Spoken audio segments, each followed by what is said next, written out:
Not very long ago, I was in a time of darkness and uncertainty, when suddenly I felt the seas of negativity part, guiding me to where I needed to go with my life.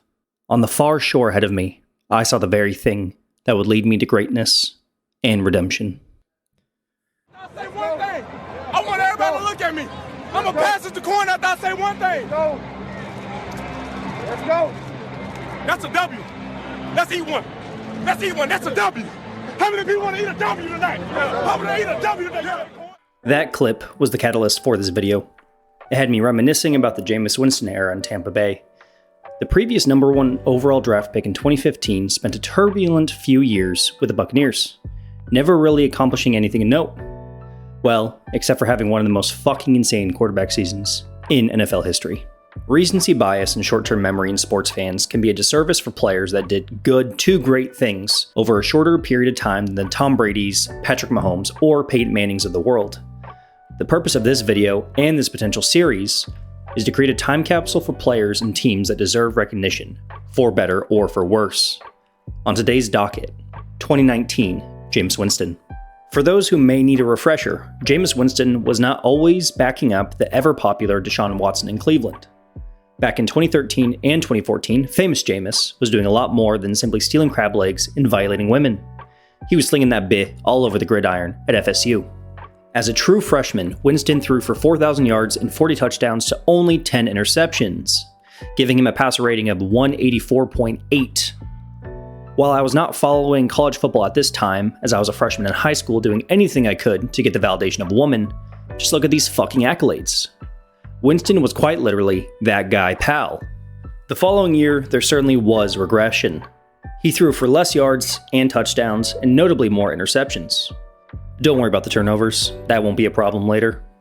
While there were obvious red flags on and off the field, and a young man that many looked at as the actual best quarterback prospect in Marcus Mariota from Oregon, the flashes were there, and that was enough for the 2-12 Tampa Bay Buccaneers to draft Jameis Winston with the number 1 overall draft pick. Now, the 2-14 record can be a little misleading. The team was absolutely god-awful, but most teams led by Josh McCown ended up that way. But this team really did have actual talent. That was a nice combination of youth and experience. A rookie Mike Evans, a 32-year-old Vincent Jackson, Doug Martin, a 26-year-old Gerald McCoy who was coming into his prime, and a rookie Levante David.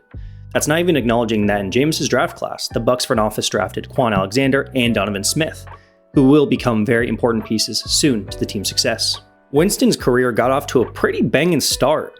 In Jameis' rookie season, he led the Bucs to a middling 6-10 record, but did so while having over 4,000 yards passing, 28 total touchdowns, and only 15 interceptions. I mean, the dude made a goddamn Pro Bowl as a rookie. He finished second in the Rookie of the Year race, only losing in voting to Todd Gurley, who was tearing it up over in St. Louis. He's a potential subject for the series as well. In 2016, Jameis had another pretty good season, passing for over 4,000 yards again, 29 total touchdowns, and 18 interceptions. Once again, don't worry about the turnovers. But the Buccaneers had a 9-7 record, with a 5-game winning streak towards the end of the season. Unfortunately, the Bucs just missed the playoffs, but no one could argue that things were looking up. And then 2017 happened. Now, to be fair, it needs to be stated that Jameis was dealing with an injury on his throwing shoulder for most of the season, and as a result, he only ended up playing in 13 games. He was on pace to have a similar season to that of 2016. But even with the always sexy Ryan Fitzpatrick coming in and playing for the injured Winston, the Buccaneers were only able to produce a 5-11 season. I can only imagine how disappointing this would have been for the players and fans alike, going from just barely missing the playoffs to being back at the bottom of the incredibly competitive NFC South. Turns out adding a 32-year-old Deshaun Jackson wasn't enough to make them Super Bowl contenders. 2018 was even worse, as hard as that is to believe. Jameis came into the season as the team's starter and played that role with results until a 4-game losing streak. He was then benched for the sex machine, who honestly didn't play much better. And so the team fell apart and ended the season with a 5-11 record, once again leaving them at the bottom of the division. Tampa needed a change. They needed someone to get Jameis' fat head out of his crab leg eating ass and fully unlock his potential. Insert Bruce Arians. Arians is known at this point to be a bit of a quarterback guru. He has been the offensive play caller on some high-powered offenses, like the late 2000s Big Ben-led Steelers, the rookie Andrew Luck-led Colts, and most recently the Carson Palmer-led Cardinals. All those teams threw the shit out of the football, and now Bruce had some toys to play with. Those toys being Jameis Winston with his rocket arm, prime Mike Evans, a young but very talented Chris Godwin, 2 decent tight ends in O.J. Howard and Cameron Brate, and an offensive line that was there. The pieces were there to drop bombs on every defense standing in the Buccaneers' way. And boy, did they do just that. These stats are just fucking ludicrous. Jameis Winston averaged 320 passing yards for an entire 16-game season. He also led the league in pass attempts, tied with Jared Goff at 626. This number, by the way, is the 36th most pass attempts in a single season in NFL history. If you're curious on who number 1 is, it's actually another Bruce Arians coached Tampa Bay legend. Don't worry, we'll talk about him later. So yeah, Jameis threw 30 fucking interceptions and held on to his starting job for the entire season. I looked into the all-time NFL pick chuckers, and Winston's 30 puts him in a 6-way tie for the 7th most interceptions thrown in a single season. The fascinating thing about Jameis's fellow running mates for 7th place, the most recent player was Richard Todd of the New York Jets, which actually isn't very shocking, who completed this spectacular feat all the way back in 1980. Skill position players were eating in this Bruce Arians fuck it, Evans and Godwin is out there somewhere offense. Chris Godwin, in his 3rd NFL season and in just 14 games, accumulated 1,300 yards and 9 touchdowns. Mr. 1,000 yards himself, Mike Evans, also had almost 1,200 yards and 8 touchdowns. In this offense, even Brashad Perriman looked like a competent NFL wide receiver with almost 700 yards and 6 touchdowns. You guys remember him? If you put Cameron Brate and O.J. Howard's stats together, you got a single decent tight end. When you hear about a quarterback throwing 30 interceptions in a single season, you may be inclined to think that there were outlying, stinky games with 5+ interceptions in a single outing. But Jameis Winston managed to only do this once in Week 6 versus the Panthers. Winston equally spread around his interceptions because he's a very generous man. Now, some of you may be wondering how the running game was. I mean, running the damn ball is the foundation of American football. Did Tampa still feed their backs? To be perfectly honest, I was expecting to see the Bucs lead the bottom of the league in rush attempts, but that's not really the case at all. The Buccaneers had a 2-headed monster of Ronald Jones and Peyton Barber, who had the 24th and 29th most rush attempts in the league respectively. With a combined 326 rush attempts for an average of 3.6 yards per attempt, Bruce Arians realized that backfield was full of mid and gave the keys to famous Jameis and said, "Fuck conventional football and let that bitch fly 626 times."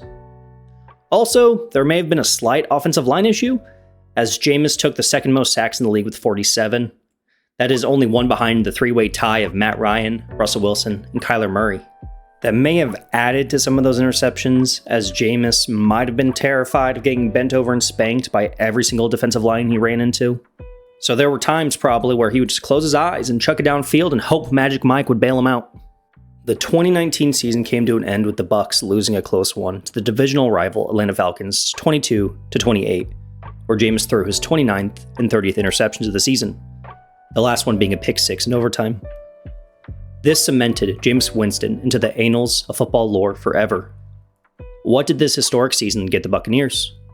A division title? A wild card spot? A first-round bye? Try 7-9. Turns out you lose a lot of football games when your quarterback is guaranteed to throw 2 interceptions and get sacked at least 3 times. Now, let's be fair to Jameis. After the Buccaneers chose to not re-sign him after the season, he was signed to be a backup in New Orleans for Drew Brees in his twilight years. He then immediately went and got Lasik eye surgery due to playing through the entire 2019 season with blurry vision that impacted his depth perception. According to Winston, he couldn't read a fucking stop sign clearly, but he went out there and started 16 games in the NFL and threw for 5,000 yards. All memes aside, I find that quite impressive. You could argue that his poor eyesight should have been mentioned sooner, but maybe Jameis was worried about sitting out during his contract year. I mean, he had captained the ship to nothing but losing records in all of one of his 5 seasons as the guy. It's very possible that he kept this eye problem on the low so that he could play and potentially earn a contract to stay in Florida that had been so important to him through college and the pros. With Jameis Winston no longer in Tampa Bay, there was a hole at the quarterback position. Who would they be able to bring in and replace Winston's production? Oh, nobody super special. Except the fucking GOAT?